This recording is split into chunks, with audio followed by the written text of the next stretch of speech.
Halo semuanya, perkenalkan nama saya Ravena Diah Cahyaningrum, mahasiswa Psikologi Universitas Jenderal Ahmad Yani. Di sini saya akan menjelaskan tentang sistem saraf. Yuk disimak. Pembagian sistem saraf pusat menurut para ahli dibagi menjadi 3. Yang pertama, anatomikal, yaitu seperti otak, sumsum tulang belakang, dan lain-lain.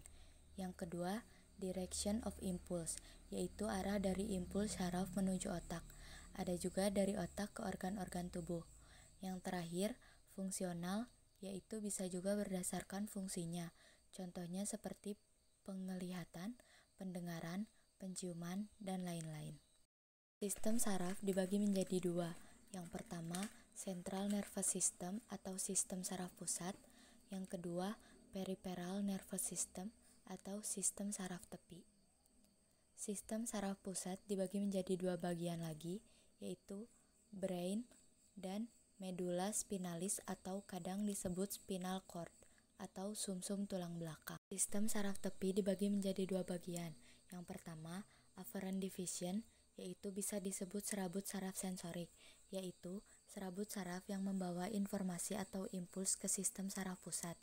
Informasinya bisa berupa penginderaan kita, misalnya penglihatan, pengecapan, dan lain-lain.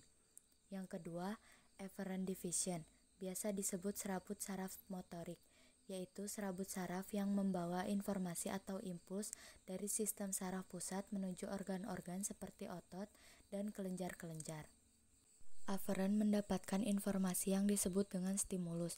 Ada 2 stimulus yang melalui serabut saraf efferent, yaitu sensory stimuli, yaitu stimulus dari alat indera kita yang kita tangkap oleh alat indera dari luar tubuh.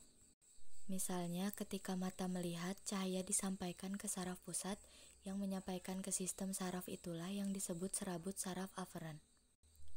Yang kedua, visceral stimuli adalah stimulus dari alat indera kita yang ditangkap oleh alat indera kita dari dalam tubuh. Contohnya ketika perut terasa sakit atau panas, stimulus tersebut disampaikan otak melalui afferent division. Selanjutnya, efferent division juga dibagi menjadi 2 bagian.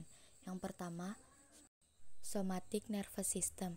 Somatic nervous system cara kerjanya itu disadari, artinya kita melakukan gerakan-gerakan secara sadar, misalnya ketika kita berjalan, berdiri, menulis.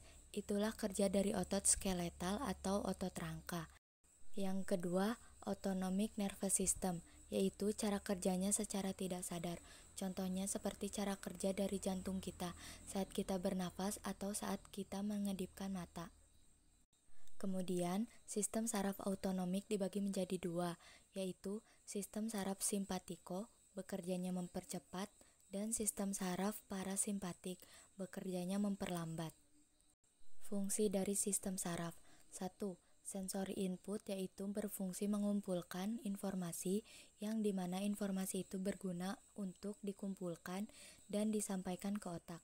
Yang kedua, integration, yaitu berfungsi memproses informasi yang tadi dikumpulkan di sistem saraf pusat. Yang ketiga, motor output. Setelah informasi dikumpulkan dan diproses ke motor output, sehingga ketika bisa mengetahui apa yang dimaksud informasi tersebut. Saraf tepi dibagi menjadi 1. Saraf kranial atau saraf tepi yang langsung ke otak. 2. Saraf spinal adalah saraf tepi yang harus melalui medulla spinalis. Demikian yang bisa saya sampaikan. Terima kasih. See you in the next video. Bye.